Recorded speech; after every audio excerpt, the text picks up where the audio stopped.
I'd like to start out by saying hello. My name's Eric. I've been a big fan of 1950s rock and roll music and movies for some time. Probably about 8 years of my life. And for 8 years, I've been working on how to, get the style going. And I think by now I've finally got it down pat. And I'd like to give a thanks to Tom the Greaser. Tom, I'd love to hang out with you sometime. I think you nailed exactly what being a modern greaser is all about. I think you did a very good job on that. And I'd like to share some of the things I've seen that are misconceptions about modern greasers. Okay, one of them is, let me start out. Number one, greasers are old-fashioned. Bullshit. Greasers are not old-fashioned. In the 1950s, greasers were unconventional for their day.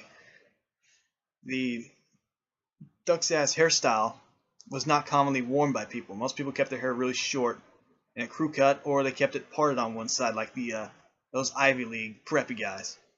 I'm not one of those. And only a very few people actually wore hairstyles like this. The pompadour or the duck's ass or the elephant's trunk or any of those were only worn in the minority. So yeah, they were already unconventional. They were radical for their day. So I see no reason why they should be considered old-fashioned. I mean, hell, by that definition, there are more people that are old-fashioned today because they adhere to whatever's mainstream. So yeah, that's number one down. Number two is that if you're a modern greaser, you're just ignorant to how the 50s were. I hate this one. People say, you can't be, you weren't around in the 50s. The 50s was a time where everyone did what they were told. You can't be a greaser because you had to have been there. And why would you want to go back to a time before cell phones and the internet? One, I don't want to go back to a time before cell phones and the internet.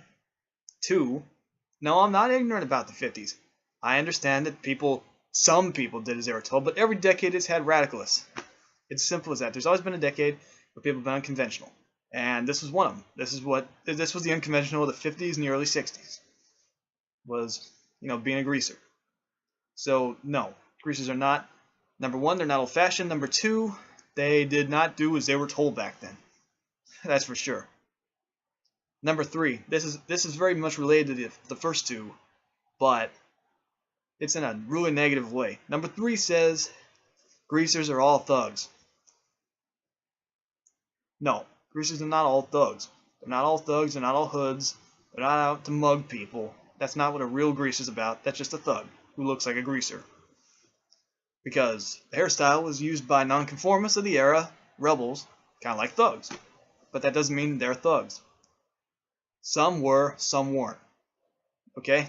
Being a real greaser is just about being a cool guy, being cool with everyone around you, being cool with the ladies, being cool with the men, all your friends and everyone, getting along just fine, liking old music, liking old cars, stuff like that. It's not about walking around with a switchblade in your hand. Look at me, I'm so Mr. Tough Guy. No, that's not how it's supposed to go. Not at all. So, simmer down. That ain't what it's supposed to be about. If you're doing that, then you're just gonna look like a wannabe, Mr. Tough Guy. I gotta make myself look like a tough guy. And that's not what you really want to do. You don't want to be doing that, okay? You just want to be kind of cool about it. Easy going is probably the best. You can be a little arrogant. If someone comes up to you with their shit, then you don't have to take it. If someone comes up to you with their shit, you can tell them, to go take it somewhere else. But don't be a thug. Don't be a hoodlum. Don't be a bully. Just be you. Be proud of what you are as a person. So that's, how many is that now? Yeah, that's 3. And 4, greaser music sucks. I'm not even going to bother going into this one. I think electronic music sucks, to be honest with you. Only a little bit of it's good. The rest of it is just commercially produced crap designed to sell a lot of copies and be played at raves where no one gives a shit about the music.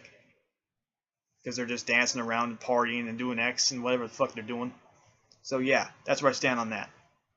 Number 5, you greasers look so dumb with your disgusting hair. Never insult a greaser's hair. Come on, that's one of the main things about them. You can't insult their fucking hair. And it's not greasy. Like Tom said, it's a hair product. I use very strong gel for mine because I find grease is hard to get out and it can fuck up your hair a little bit if you use it too much. Also, I like the gel because it hardens up and it makes it so you don't have to comb it every 5 seconds. That's just me personally, but everyone was different. And they did have gel back then. I'll make another video about that sometime. But yeah, people talking about, oh, your hair is dumb. You know what's dumb? Spiking your hair up on top and shaving the sides. That's pretty dumb. Also, just keeping your hair really, really, really fucking shaved short. Unless you're balding, or, you know, I'm sorry if you've been through chemo, then that, you know, that's pretty bad. But unless you're balding or you're in the military, you probably shouldn't run around with a really shaved head. You'll look like you just got out of some kind of POW camp. So yeah, grease the hair, not dumb, not dumb. At least not in my opinion, anyway. I think mine looks pretty good. That's just me. What else I gotta say? I think 5 is pretty much good for now. And I thank you guys for watching, and stay cool. Okay? I might do some more videos if you guys want.